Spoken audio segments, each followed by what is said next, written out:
Welcome to a very windy and ice cold walking with J.Beau, an almost daily walking vlog.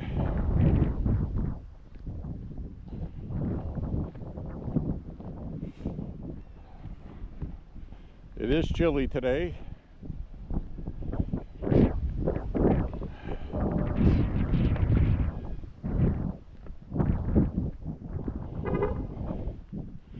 We have temperatures today that are very cold. It's windy, blustery. It feels like it's about 30 degrees.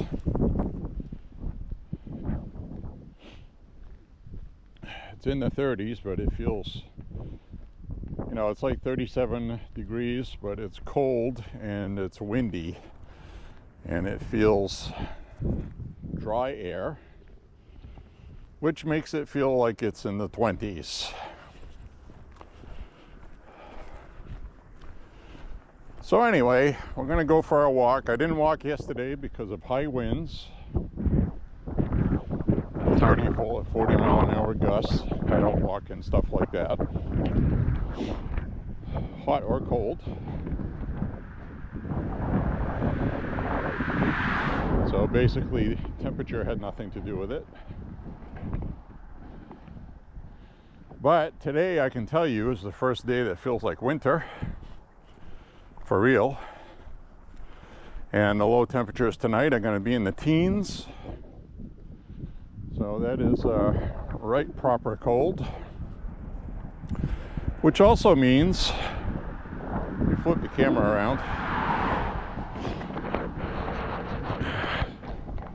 which also means that we are going to have, if I can get this camera situated here.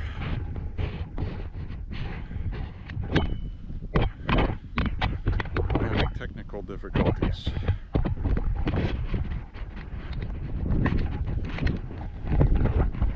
Alright, let's do it this way. There we go. I'm all situated. So today,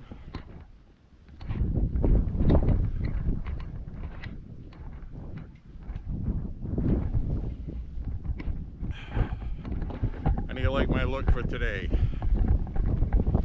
It is windy and it is cold. So, and like I've been telling you guys, this is really going to depend on the weather, on how often I walk or don't walk. And temperature today is about borderline on whether or not I walk or not. It'd be really easy if it wasn't windy, but it is windy today and it's cold. And, if you've ever experienced New England wind chill, you would understand. So, that being said, we are going to walk today like we usually do. The sunshine is out. If it was cloudy today, I probably would not be walking today. And I have my limits. And with that, we have some warmer weather coming. We're going to have a couple days with rain. It's going to be in the mid-50s. So this is temporary, but that's what happens in Maine, and that even happens in the middle of winter.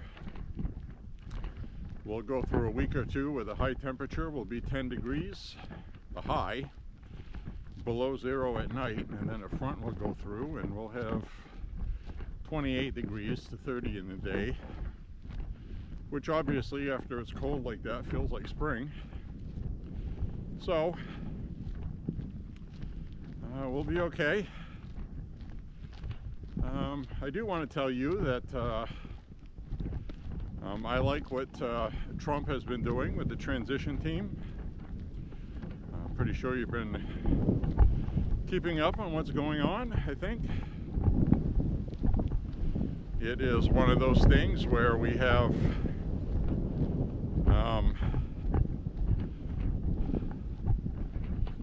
first thing I'll talk about is Hegseth, the Fox News host. He was named Secretary of Defense. Now, I will agree that as far as administrative duties go, he does not have a whole lot of experience.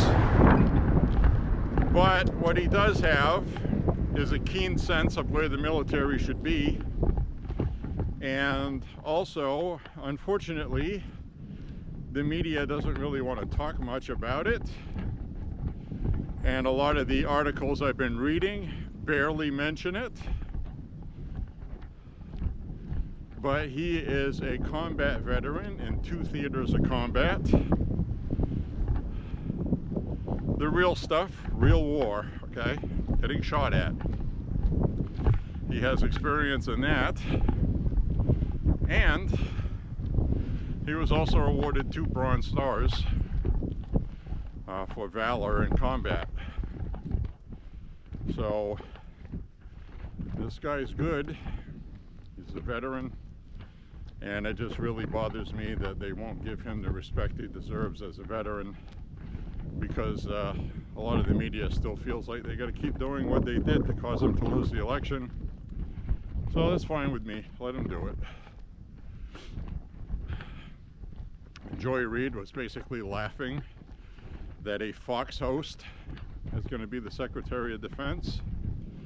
This is what y'all voted for. It's a clown car. So that's not, Hegseth, if you've ever seen videos of him away from Fox News, very smart, especially with regard to China. And he basically states that every war game that we've had, the Pentagon stages, like if we were going to war with China, every single one of them we've lost in our war games. China has become a formidable foe. China has geared their military. I've talked about it on the walks plenty of times. A lot of people still don't know this, but the Chinese redid their military specifically to defeat the United States military. They have hypersonic missiles that they've designed specifically for taking out aircraft carriers. So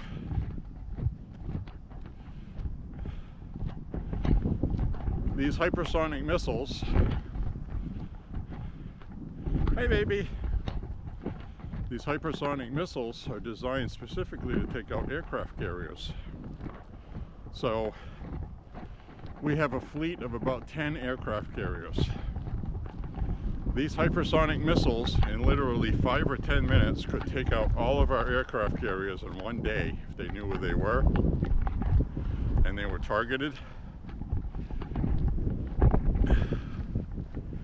Where would it leave us then? We don't have the same technology they're using.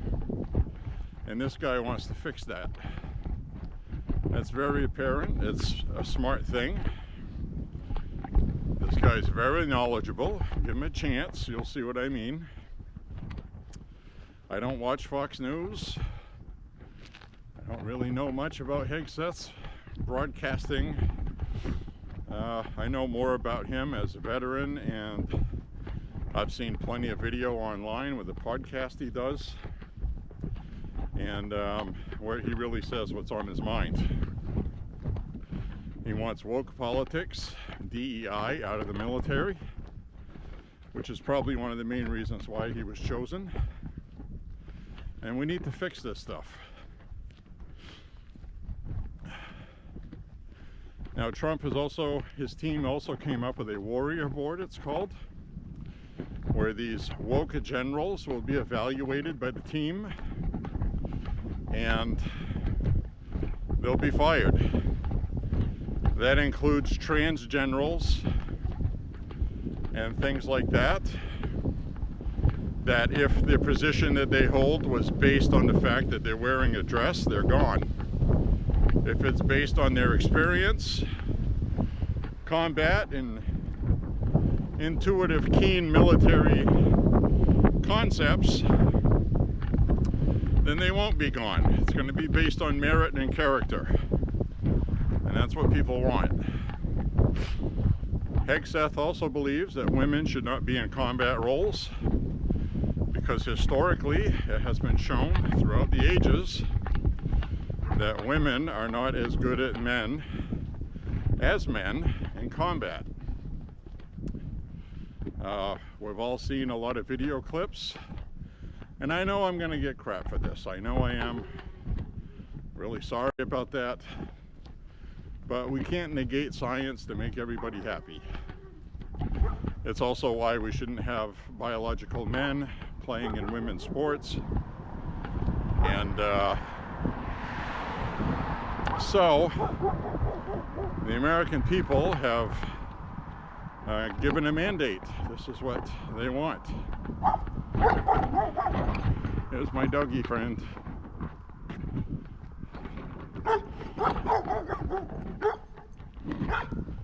So anyway,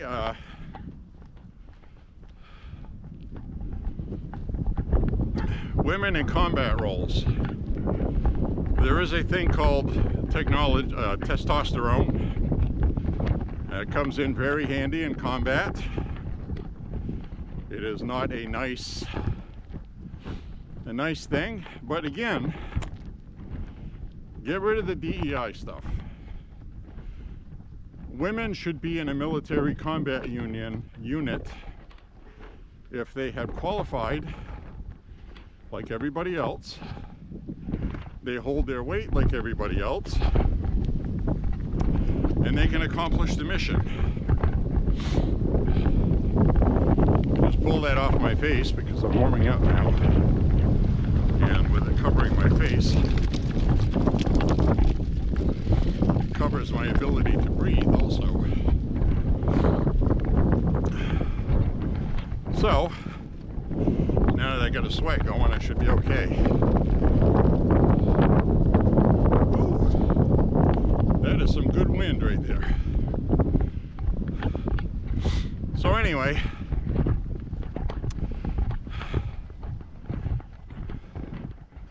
women should have combat roles based on their performance and their merit. And that's it.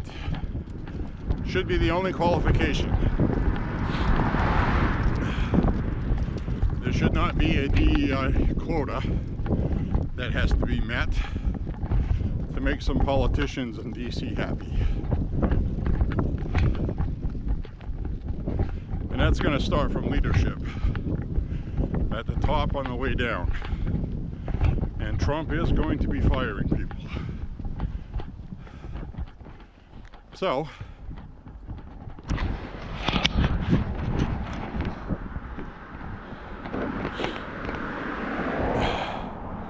we won the election, and to the victor go the spoils, good and bad.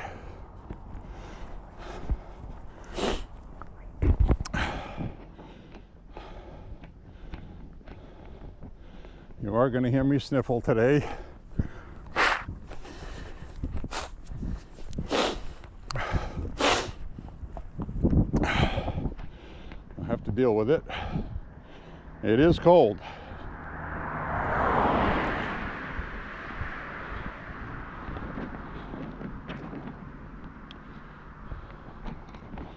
So, if you are new to walking and you are watching this and you're like, J.Beau, how can I walk when it's cold like that and be comfortable? Well, dress for it. I am wearing a long sleeve thermal shirt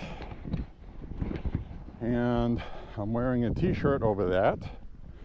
I'm wearing a double XL jersey on top of that, a sweatshirt, which is actually kind of like a hockey jersey. And I am wearing this Iron Maiden hoodie on top of that. So, the key to staying warm when it is cold like this, and Canada is kind enough to share their cold weather with us, is to dress in layers. Thin-solating.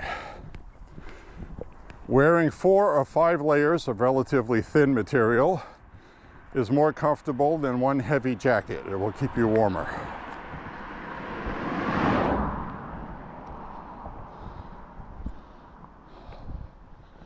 So now that I'm walking, my blood's flowing. My hands aren't cold anymore, even though I'm wearing gloves. And my face is warming up. So that's the other benefit of walking. You do get your blood flowing. So anyway, overall, President Trump has been making really great choices. All of his choices have been people who the media deemed to be loyal to Trump, but in reality, they are people that did not cave into pressure against them for supporting Trump. And I do believe there is a difference there.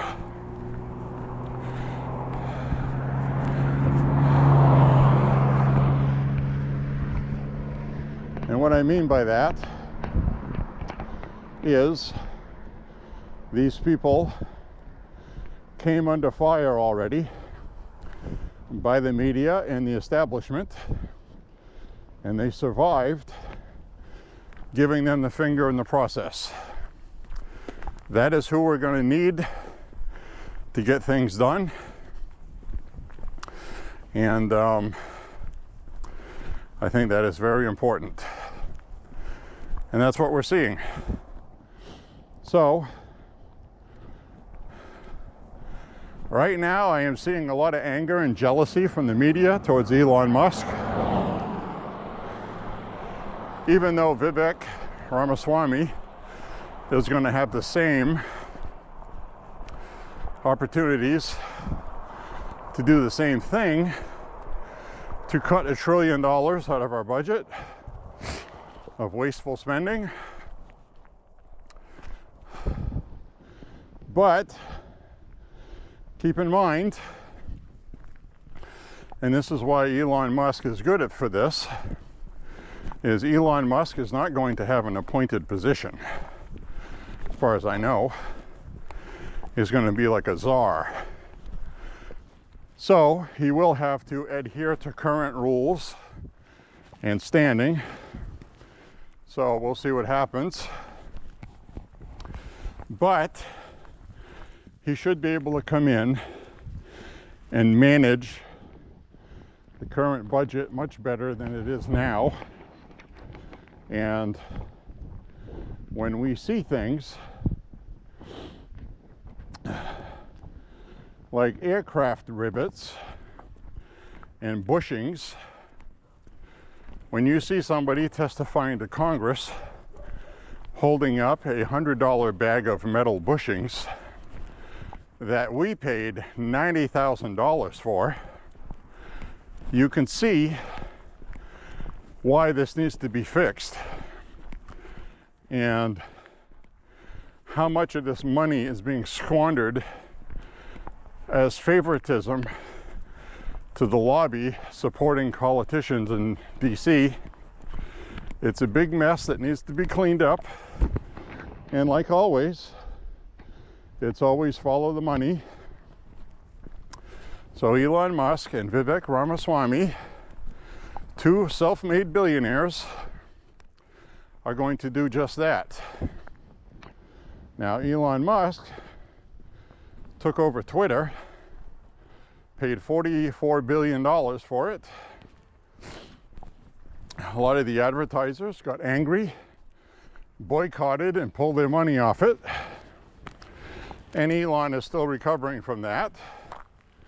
But despite that, he has removed 80% of the employees from Twitter, and X is running just fine.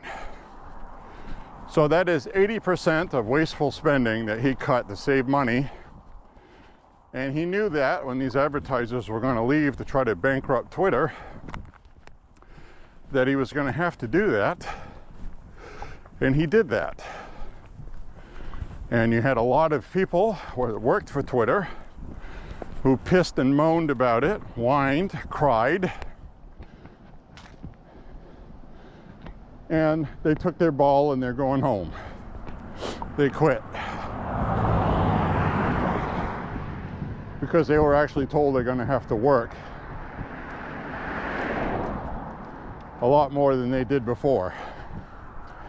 And they didn't want to do it. So, sayonara. Good luck to you. So they're going to do the same thing with our government agencies, contracts, and all this wasteful spending. And he's got proof positive where the government funding NASA has a space program that, compared to what Elon Musk is doing now as a private company, NASA seems like a waste of time and money. So,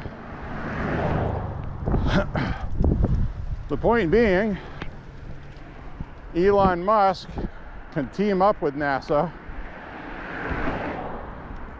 and get a lot done by cutting the waste and the wasteful spending.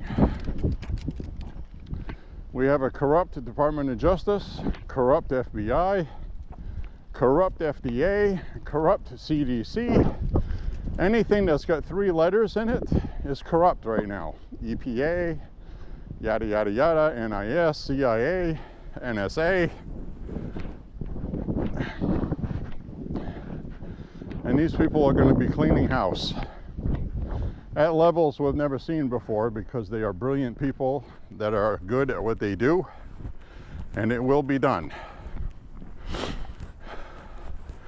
So far, Trump is doing everything wonderfully, and the media is going to have to decide, are they going to continue losing readers and viewers, or are they actually going to mention people like Hegseth, our combat veterans with 2 Bronze Stars, and CNN did, thankfully, but MSNBC, meh. And the funny thing is, I read an article about CNN, reported by the Daily Mail. There's going to be hundreds of employees let go. They're losing money. People aren't watching. And some of their top stars are going to get the axe. And they had a picture of Anderson Cooper, Caitlin, what's her face, that hates Trump. And you got a lot of people on that network that are biased, and they have led to this problem, which includes Dana Bash. Jim Acosta is another one. And it has been announced that Wolf Blitzer is not going to get a raise. He's been with CNN for the longest, I think. And, you know, he should be one of those people that should have been a gatekeeper. And he didn't, because he's also biased and hates Trump. And legacy media is finished. They're finished. Chris Wallace, the Trump hater, just quit CNN. He just quit. He's not going to renew his contract. It expires this year, and he said he's not interested in coming back. And he's going to do what the other people are doing. He's going to go into web streaming and podcasting, because that's where it is now. He watched President Trump reach, on the night of the broadcast, 11, 12 million people, 18 million. And Kamala Harris refused to do that, and she lost. And Trump ended up, from doing that interview with Joe Rogan, reaching 70 million people, because once it's recorded, you can go back and watch it again. So it had about 70 million views, and that's just one person. Now you got Bill O'Reilly has been doing this since he left Fox News years ago. He's got a large base as well, not as big as Joe Rogan. Megyn Kelly, I watch her pretty regularly, actually, because she's not partisan. Sometimes she says things that are true about the Republicans, and it's nice to hear that. Negatively, okay? She'll say things negatively, but it will be true. And she's not always right. And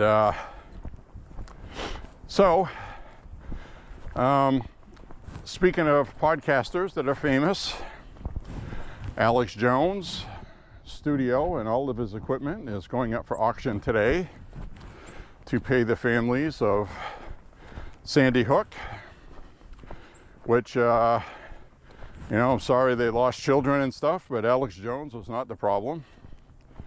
And, they did not give Alex Jones the same media exemptions they would give to the media, because I guess collectively it's been decided that Alex Jones is not media, and he profited off the death of kids to sell energy drinks and vitamins and stuff out of his store. So, of course, he was railroaded. And it would be really nice if somebody like Elon Musk actually bought his studio and relabeled it and then hired Alex Jones to work it.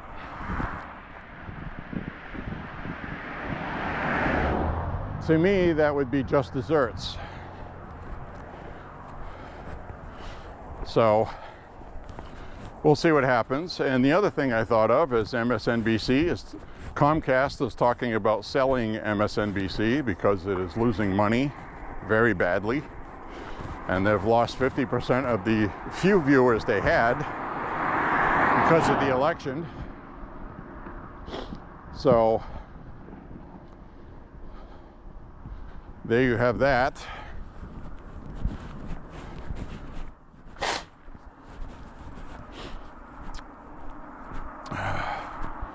So there's a lot up here for sale.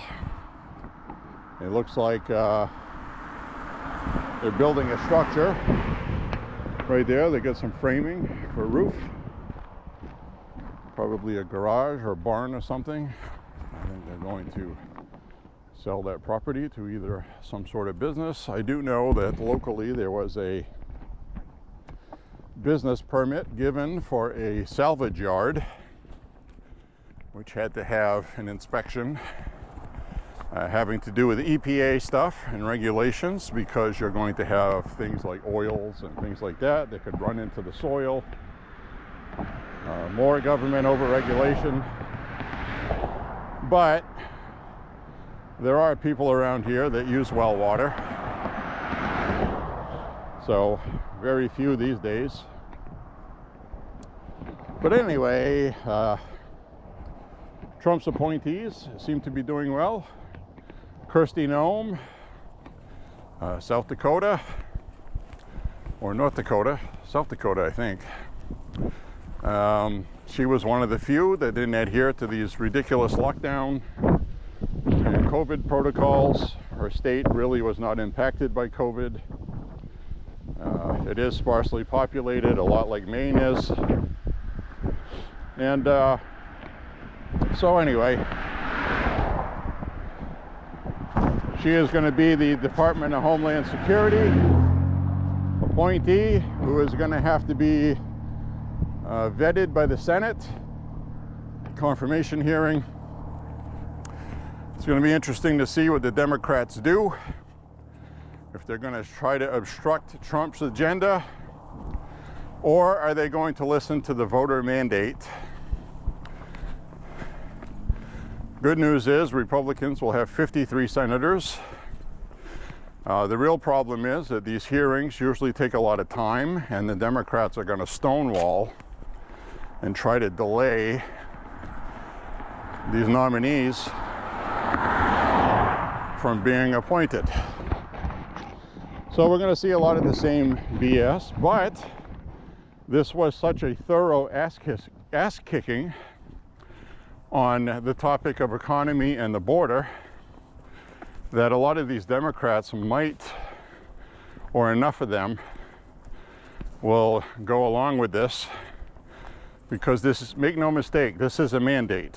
And there's a big difference between having an election win and having a mandate win. This was such a heavy, lopsided landslide that the American people expect results. And if you're a Democrat that's just going to be there to gum up the works, you might not get reelected. So, unless you're Elizabeth Warren, who, by the way, Elizabeth Warren has already criticized Hegseth for Secretary of Defense. She's on a committee having to do with the military, which I don't understand why, because she has no military experience. That's just a favor to her. And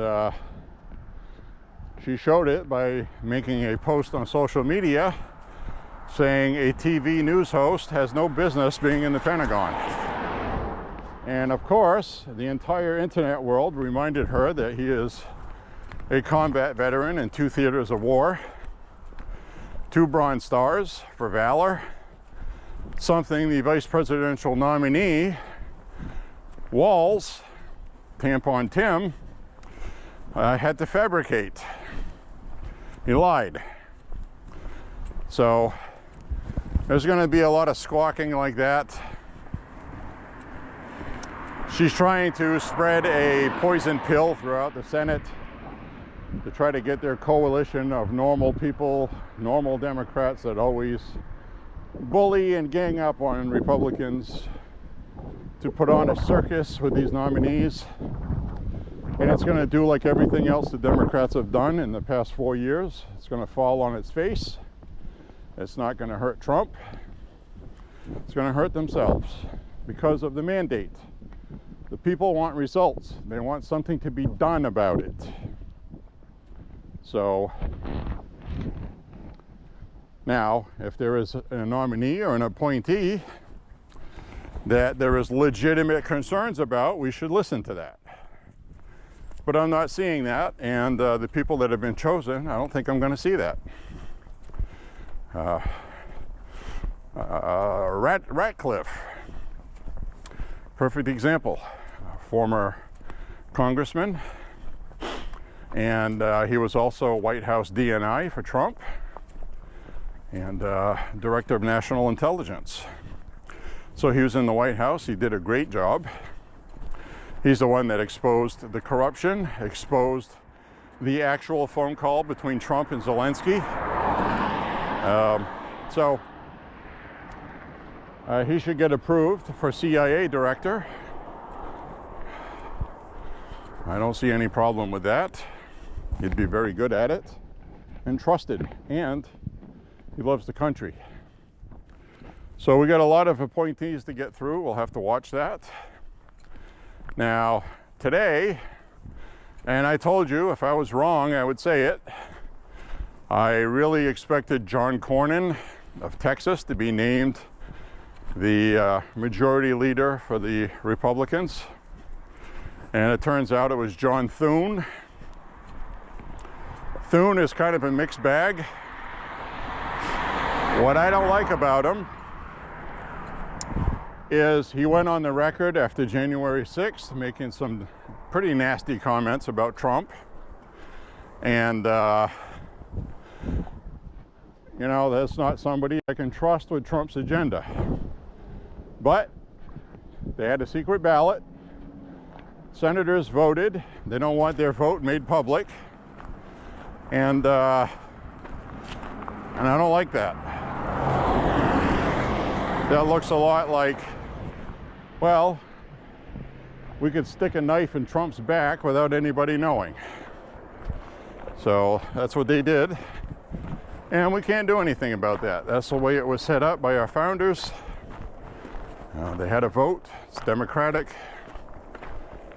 I just don't like Thune. We'll see what he does. But he is young enough to be the majority leader for many, many, many years to come. So that's who we got.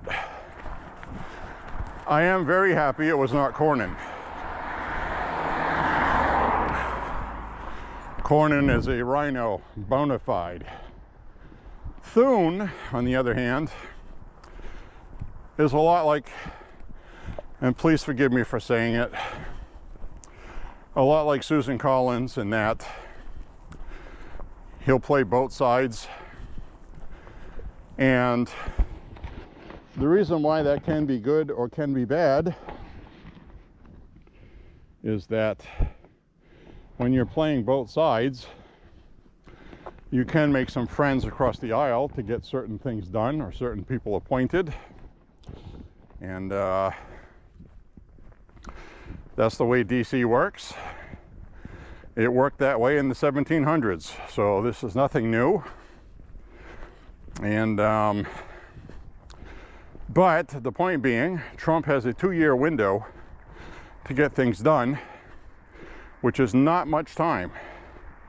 So they're going to have to hit the ground running in January 20th, which they will. They will.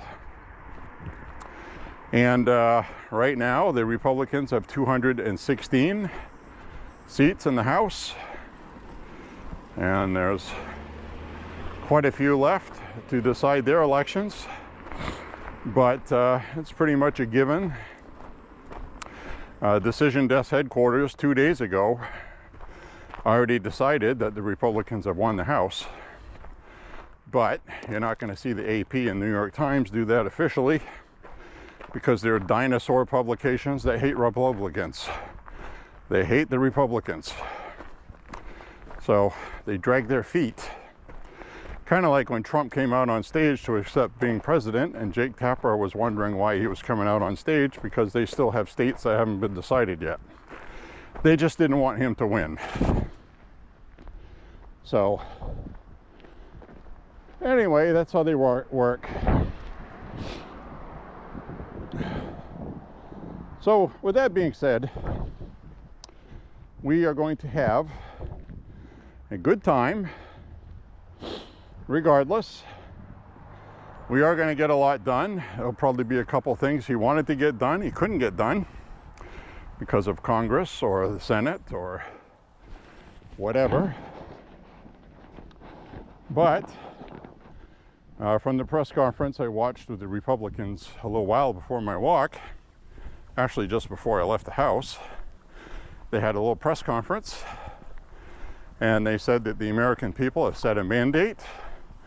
We're going to make Donald Trump's agenda happen. We're going to have unity in that, is what he was saying. And I was like, okay, we'll see. A lot of these, the benefit, and this is what I was talking about yesterday, not yesterday, but the last walk, I didn't walk yesterday, is this was such a resounding win. And that's the thing. It's one of those things where if you don't carry this agenda of Trump's, your chances as a Republican of getting reelected are pretty slim. So that is going to be a big factor. You're going to have a lot of people that don't like Trump voting for his agenda. But conversely, the first time something goes wrong for Trump and there's a crisis in the White House, adversity that he has to overcome, I don't know what it would be yet, these people are going to turn on him. Not all of these senators, but a certain amount, probably about 10 of them. Susan Collins, blah, blah, blah. And, but we know that. And the other thing we know is that these Republicans overplayed their hand with that, bad-mouthing Trump off the January 6th, figuring Trump was done, gone forever. And some of those didn't get reelected because Trump became more popular than he was before. And they're charging him with these crimes in New York and charging him with these secret documents. And his popularity went up even more. So now these Republicans are like, okay, he survived what probably would end most politicians' career forever and, you know, would end up in jail. And now he's president. In other words, he's not somebody to be trifled with, okay? And if you go against him now, you better be damn sure Trump is finished and he's all done. Which, by the way, we're going to have to wait and see who runs for the Republicans for 2028. And that's also going to be where you got people trying to get elected. If Trump isn't doing well, Trump's going to be an easy target. Well, we're going to offer changes similar in the vein of what Trump wanted to do, but he failed to do because his policies were stupid. And we're going to fix this. And then you're going to have Democrats running, also doing the same thing. So kind of like what you just saw with Biden, and what Kamala didn't do is she didn't distance herself from Biden when she should have criticized Biden's policies. She should have said, hey folks, I'm just the vice president. I don't make policy. I help the president implement their policy. And if you haven't noticed in the media, I have not been around very much or in the camera up until Biden resigned or stepped down or whatever you want to say he did. She could have said that and it probably would have worked, but no, she didn't do that. She has stupid people running her campaign. And so anyway, we have a lot of stuff that we need to get done. And it will get done, a lot of it. And it's going to be a lot of fun. It's going to be fun, okay? It will. This is going to be good. So anyway, these Republicans made it clear today that they're going to support Trump's agenda. They mentioned that several times, like to tell the voters, please don't get mad at us. We heard you. We heard you. We're not going to be anti-Trumpers this time. That's the message they gave off. We'll see if they carry through with that. So, anyway, hope everybody's enjoying the walk with me. The wind is starting to die down a little bit. And I do have a sweat going. Like I said, it's really important to have a good sweat when you walk. It's always better to overdress. Summertime, it is a little different because you want to stay cool in summertime. But this time of year, you always want to have a sweat going. It makes walking a lot better. Now, the day before yesterday was kind of chilly, and I did very good walking times. I did 15 minutes, 15 seconds for 1 mile. A lot of the other ones were 16 minutes and something, a couple of 17. I walked about 6 miles, and those are good walking times. Just for walking like this, you know, I'm not power walking and doing those things with the weights. I don't do that stuff. But if you do, that's good, because that's really good exercise. So, anyway, we have a lot of good things happening. We'll have to stay tuned and watch like everybody else. I would highly recommend joining Truth Social if you haven't already, and keeping updated on Trump's happenings and goings-ons. There are a lot of people on there that tend to spread rumors and try to make it look like fact. So I would say go to the official pages of people with a check mark on Truth. That would include Trump. That would include the people he just nominated. And get your information directly from them. I would also recommend listening to podcasting of your choice and avoiding the mainstream legacy media as much as possible, because everything that comes out of their mouth has that propaganda and that angle on it of anti-Trump, anti-Republican, racist, misogyny, all the xenophobia, all of those catchphrases that have destroyed their ratings to begin with, and apparently they're too stupid to figure that out. So just turn it off. We won the election, to hell with them. And also, you know what I've been doing lately is, you know, let's say Israel starts attacking Hezbollah and they launch some kind of offensive.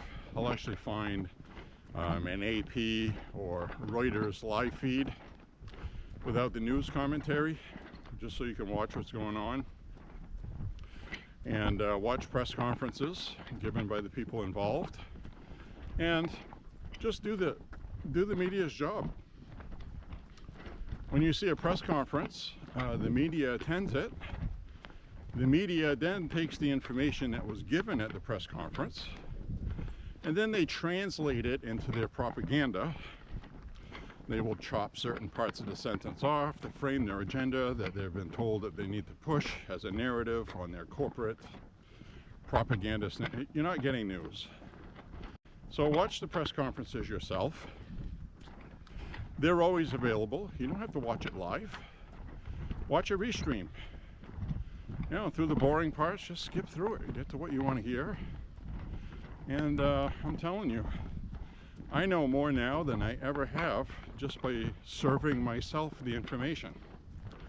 And they think you're too stupid to do that. These people honestly believe that the country will fall apart without the media. And that's a joke, because we already have a media. It's a real media. So, find a podcaster you trust and like. I like watching Bill O'Reilly sometimes. And I will say 30% of the time I don't agree with what he's saying. I watch Megyn Kelly. 20% of the time I don't agree with what she's saying. I watch Joe Rogan. 20% of the time I don't agree with what he's saying. But you get the idea. You watch enough of these different ones, mix it up, and you're going to get the information you need, trust me. And find a good, honest social media platform. Leave Facebook. If you're on Facebook, just delete your account and leave it. It's garbage. It's filtered. And so, just my opinion. There's alternative stuff out there. So anyway, hope you're having a beautiful week. This is now 8 days, the 8th day after the election win. Trump's already doing a lot of things. He met with Biden at the White House today. I actually watched that. It wasn't very long. He met with him. He still had not come out. I was watching a live feed for that. He and Biden have been talking well over 2 hours behind closed doors. And they only did about 1 minute and 30 seconds for the cameras. And they were both cordial towards each other. So, I don't know what they're talking about behind closed doors. I do know that Melania did not want to meet Jill Biden and have the traditional the First Lady tea session that usually happens at this time. I don't know if you remember, Obama and Michelle Obama welcomed the First Lady and Trump at the White House with gifts.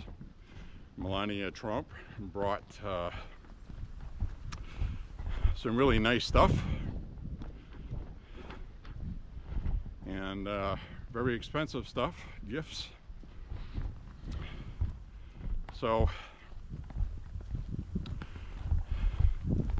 that was really nice, and but I don't think you'd see that now. I think the Democrats have been so horrible to Trump and Melania and to us, the voters. Think about what they did. If you're watching this right now, they did it to you too. They called you a racist. a xenophobe, transphobe, this phobe, that phobe. You're a domestic terrorist. You're a Nazi. You're a KKK. You're, pick anything. And what they did was they angered the country is what they did, because they demonized voters instead of the person, because they were demonizing Trump and it wasn't working. So they figured they could demonize us, and I don't know why, with the American spirit that people have, that they would think that would work. That solidified my vote for Trump early on. And there was a period of time where we didn't know if Trump was going to be running again. I kind of thought maybe, well, they put him through hell. Why would he want to do this again? And they stole the last election. Well, I was like, well, if he doesn't run, I'm not going to blame him. And, they're going to leave him alone if he doesn't run. But as soon as he announced he was running, they went right after him. And at the time when he announced he was running, we had DeSantis. And DeSantis was only about, at the time, I think he was about 12 points behind Trump in polling. And, I was thinking, well, DeSantis would be good. So, we all know what happened since then. And the biggest thing I think that was a mistake DeSantis made, and he's not going to be forgiven for it by Trump voters, is when Trump was being charged and arrested in Florida, and he had to turn himself in, that DeSantis didn't set up a podium outside the courthouse and denounce what was happening. Instead, he went to a donor fundraising from donors who hate Trump. And that's why he did that, because he does not have the same personal resources that Trump has financially, and he had to accept that money. And that's the problem I have with politicians. You have to accept money from people that you don't want to accept it from, because you need the money. Because the Democrats will do like they did with Kamala, and they'll blow through $1 billion. So those are the problems we have. So now Vivek Ramaswamy is a billionaire, multi-billionaire, I believe, or somewhere between 1 and 2 billion. Elon Musk cannot run for office. He can't. He wasn't born here. That is the criteria set by the Constitution. So Elon Musk can never be president of the United States or hold any elected office, which is one reason why he's going to be appointed as a czar for government waste.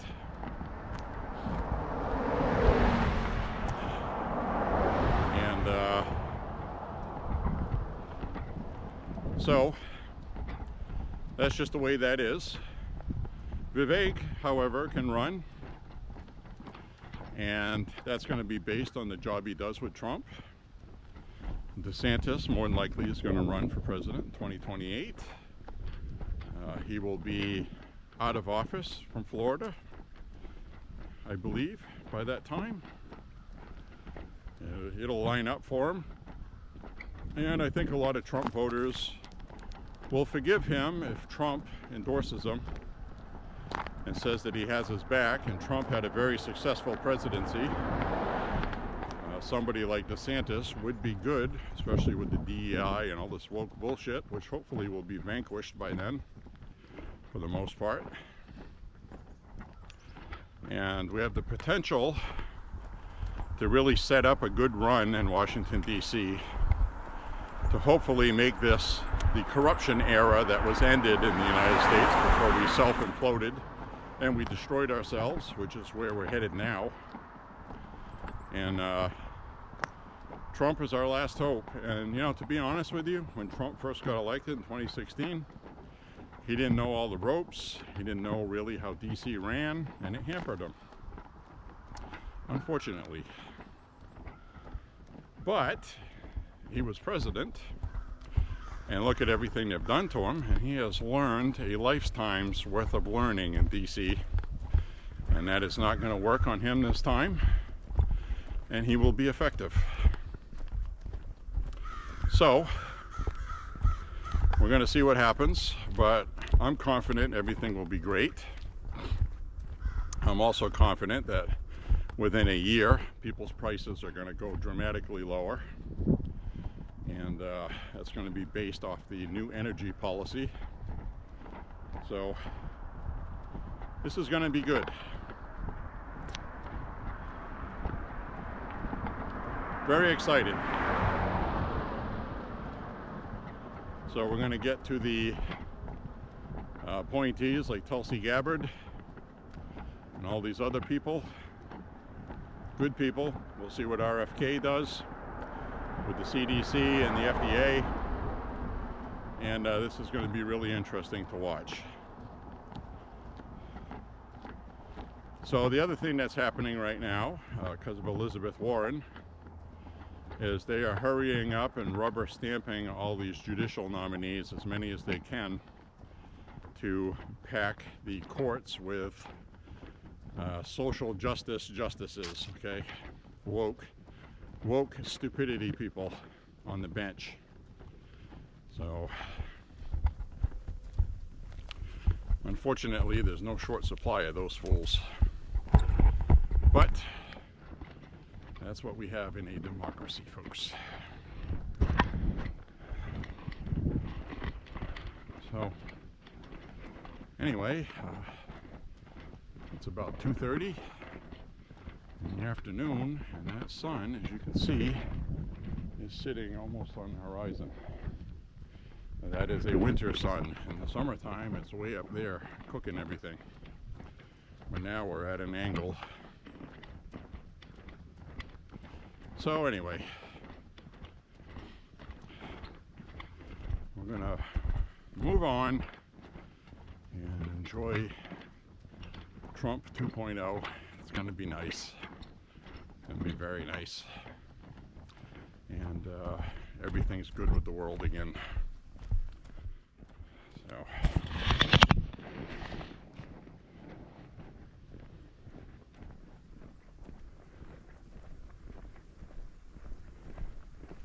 hi. Hello, doggy.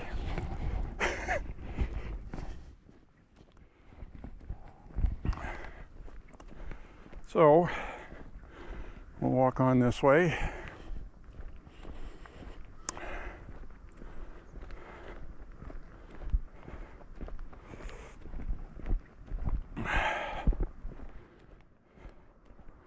And blinded by the sun. There we go. As long as I can see the cars coming, I'm good.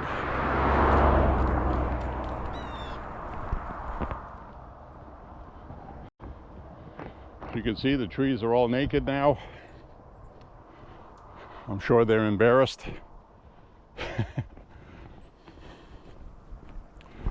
And we'll come by in the spring after winter, and we'll see the maple syrup buckets hanging off them.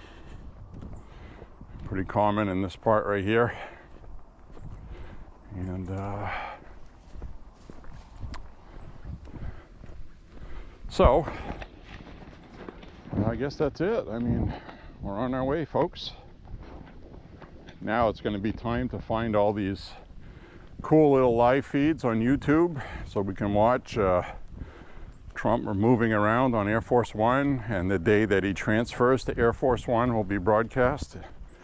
It was the last time somebody streamed it.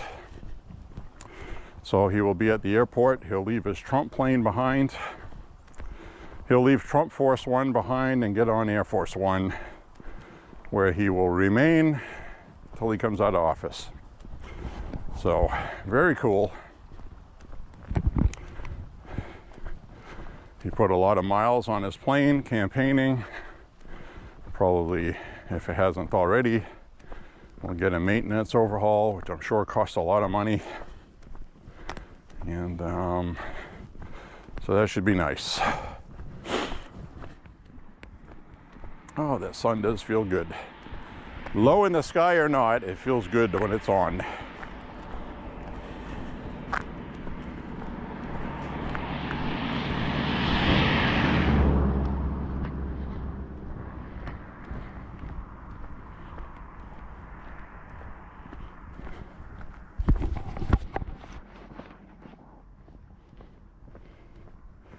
Yep, so folks, seriously, pretty soon it's going to be too cold to walk on a regular basis. That's just the way Maine is. We're supposed to have a mild winter, and like I have stated to you before, my walking is going to be based on the weather. So if we have temps in the upper 30s, I will walk. If there's no snow and ice on the ground, the sidewalks are clear like it is now, or what I should say, the lack of sidewalks, I will walk. But when you have snowbanks, the snow will come out 2 to 3 feet onto the road here, and it's a narrow road, and I just don't have room to safely walk out here. And in the city, you will have sidewalks, but the problem with the sidewalks in the city is you still have snow and ice on them. It's not very conducive with walking in a safe manner. And you know, I'm not 20 years old, I'm 56. When my feet come out from under me on some ice and I land up on my can, it hurts a lot more than it used to. And that's just the facts. So with that, I will walk until I can't walk. So there's no specific date set, but I can tell you 2 years ago, this was the week I stopped walking because we were getting snowstorms, and it is cold enough for snow right now, but we're going to warm up and have rain. But we are going to have snow soon, and when the snow starts flying and it sticks on the ground and doesn't melt, then I will be done walking until spring. And I remember the date. Last winter, I got to walk off and on all winter. It was nice. I think the longest stretch I had without walking was 2 weeks. I was really surprised by that. And the year before that, I walked. November 12th was the last walk. And then I walked again almost 2 weeks into March. It warmed up enough where I could walk. There was a little bit of snow on the ground left over that was melting. And so that was the longest stretch in the past 3 years. So I don't know what we're going to get this year. But we will play it by ear, as they say.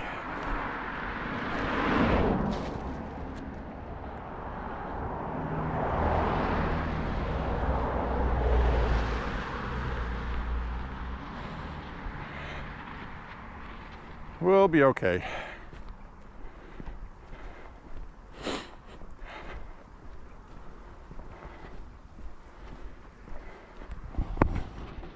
We got about another few minutes left to this walk, and I'll flip the camera around up ahead, say my goodbyes. There's some bales of hay going by,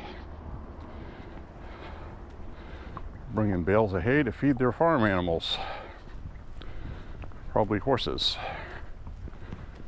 Horses have to eat, you know.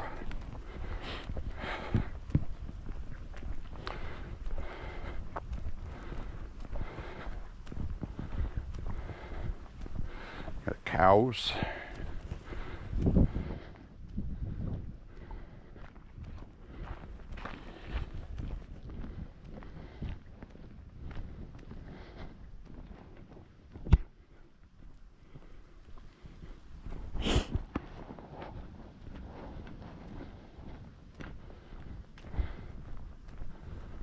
Oh, looks like some people got some Christmas decor up. Turkey hasn't even been eaten yet. Coming up on Thanksgiving already. You believe that? Do you friggin' believe that? Today's the 13th. Another couple of weeks. Wow.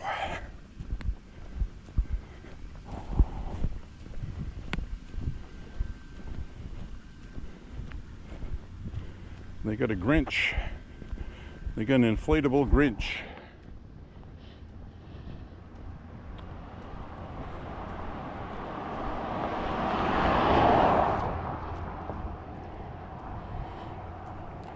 Wow, we really did it, man. We got Trump back in the White House. I can't even believe it. To watch Trump sitting there today talking with Biden in the Oval Office in front of the campfire. The fireplace, I mean, not the campfire.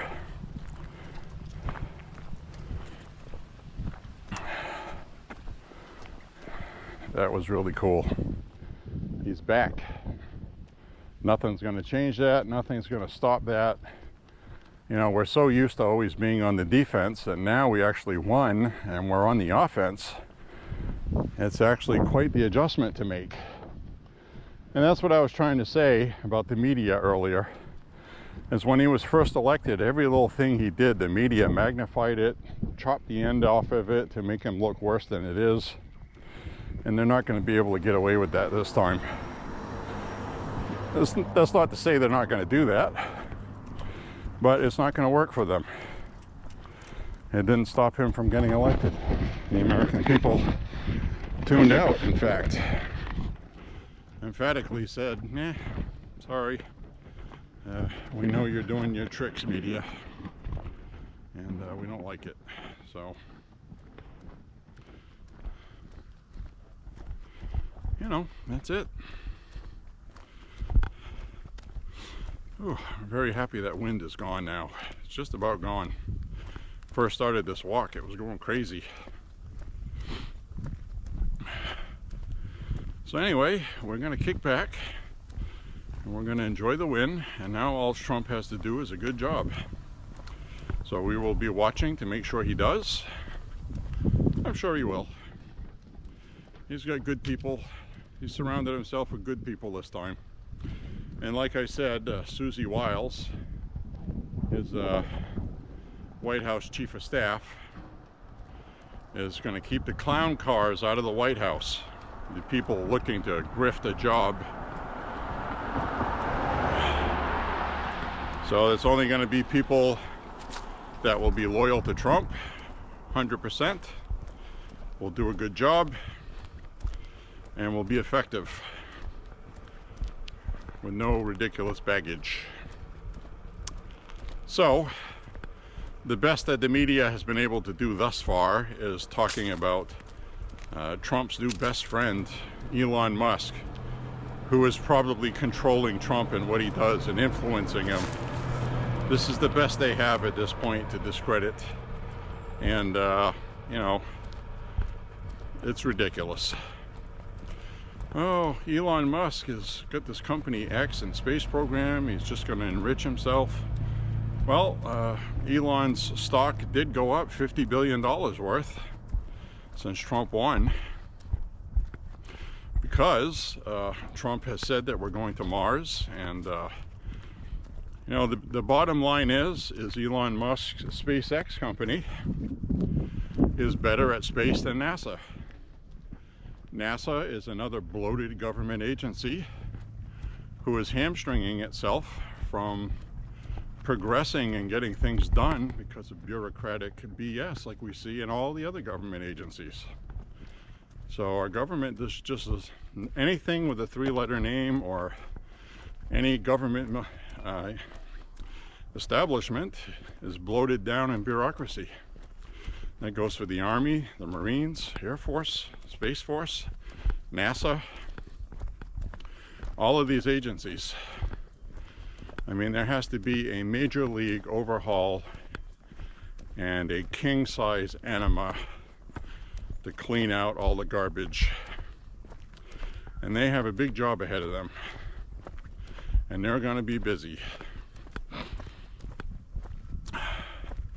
I think what you'll see is you're going to see Vivek Ramaswamy actually have more time available to do that, because Elon Musk is running Twitter, X.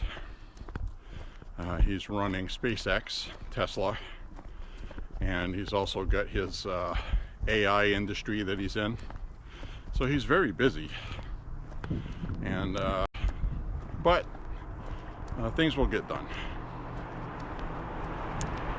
So anyway, this is the only chance we're going to have, okay, to clean up these agencies. So it'd be really cool if when the media starts doing what they usually do, that people just aren't watching them. And, you know, hurt their pocketbook. Just turn it off. I can happily say that I don't watch these guys, and when I do, I'm watching it through a streaming service for free. It isn't costing me anything, and the streaming service I'm using is not profiting off it either. We'll just leave it at that. So, and I watch them for 10 or 15 minutes at a time. I'll switch on to MSNBC to see what their narrative for the day is, what they're trying to push, their buzzwords. I'll do the same thing with CNN, and I'll put it on Fox News to see what they're saying.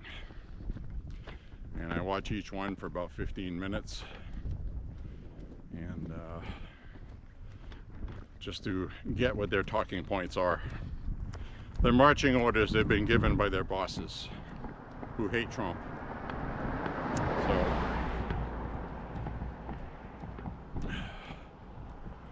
anyway, we have hit 5 miles, and I'm going to turn this off up ahead. I want to say thank you for walking with me again. Hope you enjoyed the conversation. We got a lot of things we're going to be seeing coming up ahead. We're going to see where Tulsi Gabbard ends up and all these people. And so as always, if you got any commentary, leave it in the comments. And click like and subscribe. And share the content. And thank you very, very much for walking with me today. And we will see you soon. Bye, everybody. God bless you and your family. And say a prayer for Trump and his administration to get done what they need to get done. Bye-bye, folks.